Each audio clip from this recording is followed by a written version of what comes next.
La drépanocytose est une maladie du sang qui est, disons, transmise par les deux parents.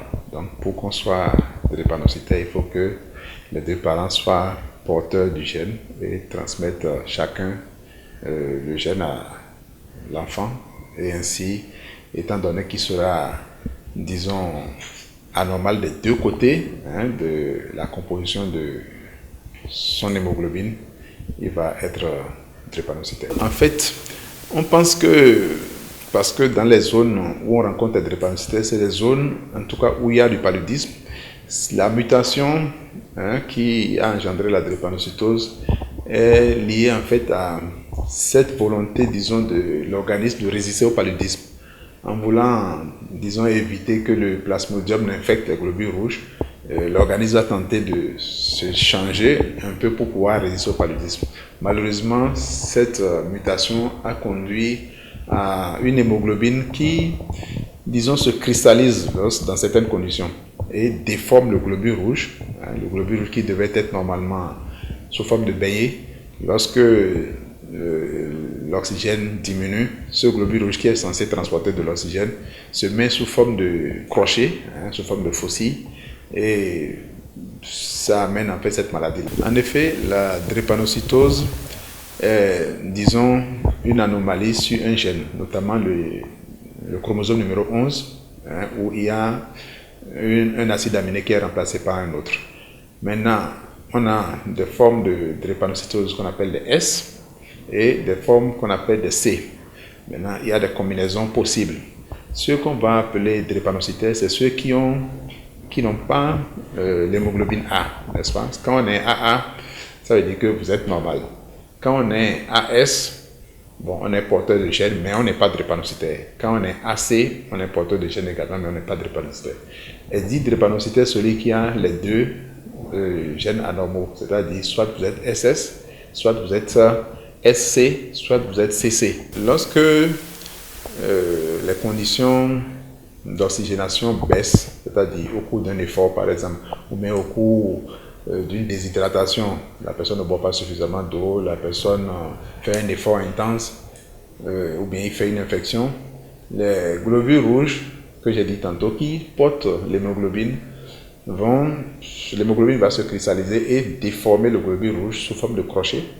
Et quand ça se met sous cette forme, l'organisme lui-même, il ne les reconnaît plus comme des globules rouges, il les considère comme des corps étrangers et il essaie de les éliminer. Donc les globules blancs vont aller les attaquer pour les détruire. La rate elle-même va voir ça comme des corps étrangers et va les arrêter en masse. Donc, en détruisant vos globules rouges, vous allez vous anémier. Donc, l'anémie va suivre.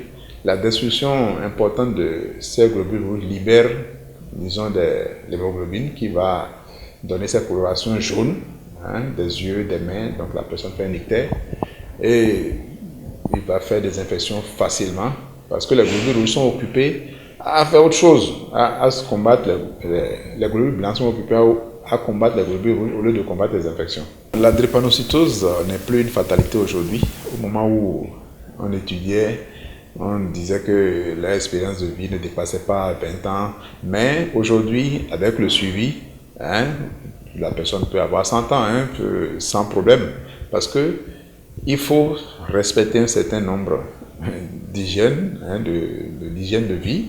Il faut vite traiter les infections, bien suivre, prendre les protocoles de traitement que les spécialistes donnent pendant tout le temps et normalement tout va sembler normal. Les conseils vis-à-vis, disons, des conjoints, ça rentre toujours dans la prévention parce que si on veut finir avec cette affection, il faut éviter d'en créer encore des drépanocytaires.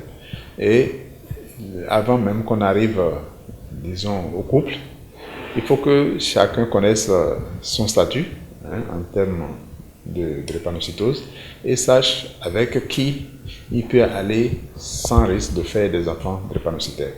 Ça veut dire quoi? Tout le monde devait faire son électrophorèse de l'hémoglobine et savoir que si vous êtes porteur de traits drépanocytaires, il faut préférer quelqu'un qui n'a pas de trait. Comme ça, vous êtes sûr que vous pouvez à la rigueur avoir des enfants porteurs de traits, mais pas d'enfants drépanocytaires. Maintenant, bon, comme on le dit souvent, l'amour a ses raisons que la raison ignore.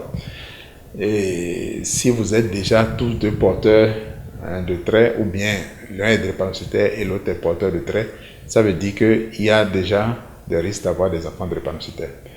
C'est vrai, il y a ce qu'on appelle le diagnostic anténatal qu'on peut faire, c'est-à-dire faire le dépistage déjà du fœtus pour voir s'il est drépanocytaire. Mais ça a quand même un côté éthique parce que c'est de faire une interruption de la grossesse au cas où le fœtus est déjà drépanocytaire.